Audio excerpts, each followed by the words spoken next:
بسم اللہ الرحمن الرحیم۔ السلام علیکم۔ میں Aala school Jubilee town campus Lahore سے آپ سے مخاطب ہوں۔ کلاس نہم باب نمبر 2 تحریک پاکستان اور پاکستان کا قیام، لانگ کوسچن نمبر 1 تحریک علی گڑھ میں سر سید احمد خان کی تعلیمی، سیاسی اور سماجی خدمات بیان کریں۔ تو سب سے پہلے سر سید احمد خان جو تھے 17 اکتوبر سن 1817 کو دہلی میں پیدا ہوئے۔ سر سید احمد خان وہ پہلی شخصیت ہیں جنہوں نے 2 قومی نظریہ کی اصطلاح استعمال کی۔ 1867 یعنی 1867 میں بنارس کے مقام پر سر سید احمد خان نے اردو ہندی تنازع کی بنا پر 2 قومی نظریہ کی بنیاد رکھی تھی اور مسلمانوں کے اندر اس احساس کو بیدار کیا کہ ہمارا ایک الگ وطن ہونا چاہیے، ہماری ایک الگ ریاست ہونی چاہیے جس میں ہم اپنی زندگیاں اسلامی اصولوں کے مطابق بسر کر سکیں۔ سر سید احمد خان ایسی شخصیت ہیں جنہوں نے مسلمانوں کی تعلیمی، سیاسی اور مذہبی ترقی کے لیے عملی کام کیا۔ آپ نے اس بات کا اندازہ لگا لیا تھا کہ مسلمان تعلیم کے بغیر ترقی نہیں کر سکتے۔ ڈیئر اسٹوڈنٹس، جنگ آزادی میں ناکامی کے ساتھ ہی برصغیر کے مسلمانوں کی تاریخ کا سیاہ ترین دور شروع ہو گیا تھا۔ مسلمان بے حیثیت قوم انگریزوں کی نفرت اور انتقامی کارروائیوں کا نشانہ بنے۔ ان حالات میں سر سید احمد خان نے تحریک علی گڑھ کے ذریعے قوم کی رہنمائی کا بیڑا اٹھایا۔ سر سید احمد خان کی تحریک علی گڑھ کے مقاصد 3 تھے۔ نمبر 1 حکومت اور مسلمانوں کے درمیان اعتماد بحال کرنا۔ نمبر 2 مسلمانان برصغیر کو جدید علوم اور انگریزی زبان سیکھنے کی طرف راغب کرنا۔ نمبر 3 مسلمانان برصغیر کو سیاست سے باز رکھنا۔ اب آتے ہیں سر سید احمد خان کی تعلیمی خدمات کی طرف۔ تو سر سید احمد خان کی تعلیمی خدمات میں آپ نے 1859 یعنی سن 1859 میں آپ نے مراد آباد میں ایک اسکول قائم کیا۔ پھر آپ نے 1863 میں غازی پور میں سائنٹیفک سوسائٹی کی بنیاد رکھی، اور مراد آباد میں اسکول قائم کرنے کا مطلب بھی یہی تھا کہ مسلمانوں کے اندر اویئرنیس پیدا ہو۔ غازی پور میں سائنٹیفک سوسائٹی کی بنیاد رکھ کر بھی آپ نے یہ ثابت کر دیا کہ آپ مسلمانوں کے لیے دل سے مخلص ہیں اور چاہتے ہیں کہ یہ ترقی کی راہ پر گامزن ہو جائیں۔ آپ نے سن 1875 میں علی گڑھ میں اسکول قائم کیا، اور یہی اسکول ترقی کرتے کرتے 1877 یعنی 1875 میں آپ نے اسکول قائم کیا تھا، اسکول بنایا تھا، اور پھر 1877 میں کالج بن گیا، اور یہ کالج جو 1877 میں کالج بنا پھر 1920 میں یونیورسٹی بن گیا، اور آج بھی بہت سے لوگ وہاں سے فیض یاب ہو رہے ہیں۔ 20ویں صدی کے شروع میں مسلمانوں کا پڑھا لکھا طبقہ اسی تعلیمی ادارے کا تعلیم یافتہ تھا۔ تو یہ تو تھیں آپ کی تعلیمی خدمات۔ اب آتے ہیں آپ کی سیاسی خدمات کی طرف۔ تو آپ نے سیاسی خدمات میں بھی مسلمانوں کے لیے ایک اہم رول ادا کیا۔ آپ نے رسالہ اسباب بغاوت ہند جاری کیا۔ یہ آپ کی بہت اہم اور بہت ضروری سیاسی خدمت تھی۔ رسالہ اسباب بغاوت ہند میں آپ نے مسلمانوں کو ان کے تمام حقوق کے متعلق بات کی ہے کہ ہمارا حق کیا ہے اور اسے ہم نے کس طرح سے حاصل کرنا ہے۔ اس رسالہ میں آپ نے سن 1857 کی جنگ آزادی کے بعد حقیقی اسباب سے انگریز حکومت کو آگاہ کیا۔ آپ کی حیثیت جنگ آزادی کے بعد سر سید احمد خان جو تھے، ان کی حیثیت سیاسی مسیحا سے کم نہ تھی۔ مسلمانان برصغیر کے وجود کو قائم رکھنے کے لیے آپ آگے بڑھے اور انگریزوں کی اس غلط فہمی کو دور کر دیا۔ سر سید احمد خان نے سیاسی طور پر مسلمانوں کو جو تھا مضبوط بنانا چاہتے تھے، کیونکہ وہ سمجھتے تھے کہ مسلمان جو ہیں وہ سیاسی طور پر کمزور ہیں، تو اس لیے انہوں نے جو ہے رسالہ اسباب بغاوت ہند لکھ کر مسلمانوں کے اندر ہمت، طاقت پیدا کی، اور پھر انہوں نے 1885 میں قائم ہونے والی انڈین نیشنل کانگریس میں مسلمانوں کو شامل ہونے سے روکا۔ انہوں نے مسلمانوں کو تعلیم کی طرف توجہ دلانے کے لیے کہا تاکہ مسلمان پہلے تعلیم حاصل کریں اور پھر سیاست میں حصہ لیں۔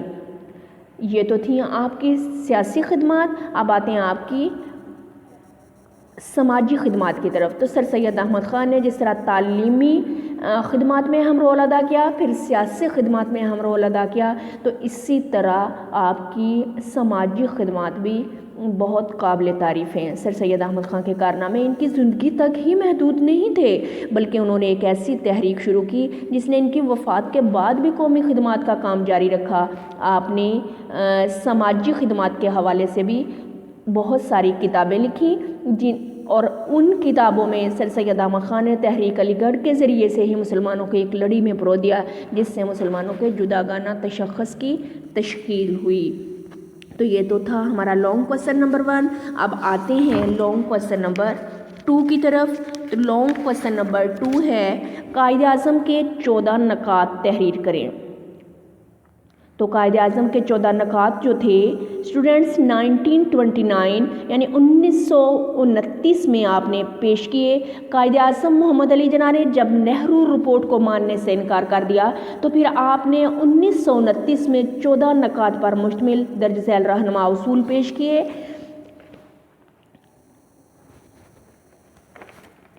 نمبر 1 وفاقی آئین، یعنی آپ کا پہلا جو رہنما اصول ہے وہ تھا وفاقی آئین، یعنی آئندہ آئین وفاقی طرز کا ہوگا جس میں صوبوں کو زیادہ خود مختاری دی جائے گی۔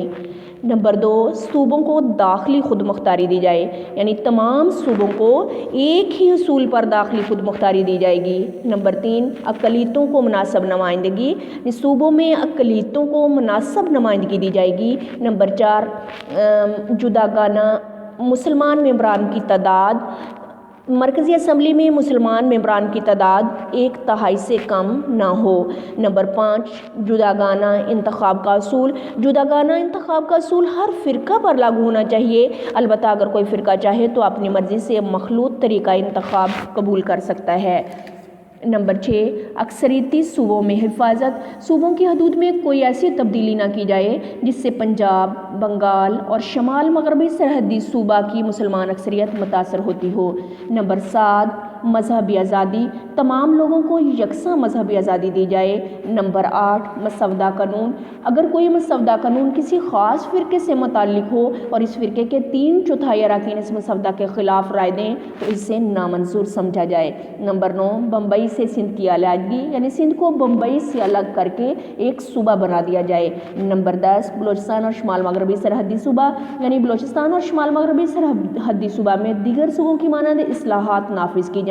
نمبر 11 مسلمانوں کا ملازمتوں میں حصہ، یعنی سرکاری ملازمتوں میں مسلمانوں کو ان کی اہلیت اور تناسب کے لحاظ سے حصہ دیا جائے۔ نمبر 12 مذہبی اور ثقافتی تحفظ، مسلمانوں کو مذہبی اور ثقافتی تحفظ دیا جائے۔ نمبر 13 صوبائی اور مرکزی وزارتوں میں نمائندگی، صوبائی اور مرکزی وزارتوں میں مسلمانوں کو کم از کم 1/3 نمائندگی دی جائے گی۔ نمبر 14 صوبوں کی مرضی کے بغیر تبدیلی، آئین میں صوبوں کی مرضی کے بغیر کوئی تبدیلی نہ کی جائے۔ تو یہ 14 نکات پڑھنے کے بعد یہ کہنا بیجا نہ ہوگا کہ قائد اعظم محمد علی جناح نے نہ صرف مسلمانوں کے سیاسی حقوق کی ترجمانی کی بلکہ ہندوستان میں دستوری اصلاحات کا بنیادی ڈھانچہ بھی مہیا کر دیا۔ یہ تھا ہمارا لانگ کوسچن نمبر 2۔ اب آتے ہیں لانگ کوسچن نمبر 3 کی طرف۔ تو لانگ کوسچن نمبر 3 ہے قیام پاکستان میں قائد اعظم کا کردار بیان کریں۔ قیام پاکستان میں قائد اعظم کا کردار بیان کریں۔ تو ہماری ایسی شخصیت جسے آپ سب جانتے ہیں قائد اعظم محمد علی جناح 25 دسمبر سن 1876 کو کراچی میں پیدا ہوئے۔ آپ سیاست میں آپ کی دلچسپی اس وقت شروع ہوئی جب آپ انگلستان میں تھے، تو آپ اس وقت ہندو مسلم اتحاد کے بھی زبردست حامی تھے۔ آپ کو ہندو مسلم اتحاد کا سفیر بھی کہا جاتا ہے۔ تو اس کوسچن کے حوالے سے قیام پاکستان میں قائد اعظم کا کردار نمایاں حیثیت کا حامل ہے۔ تو سب سے پہلا پوائنٹ آپ کو جو ہے میں دوں گی، آپ پوائنٹ نوٹ کر لیں۔ نمبر 1 سفیر امن کا خطاب، نمبر 2 دستوری اصلاحات، نمبر 3 رولڈ ایکٹ، نمبر 4 تجاویز دہلی، نمبر 5 قائد اعظم کے 14 نکات، نمبر 6 گول میز کانفرنس میں شرکت، نمبر 7 تحریک آزادی، نمبر 8 یوم نجات، نمبر 9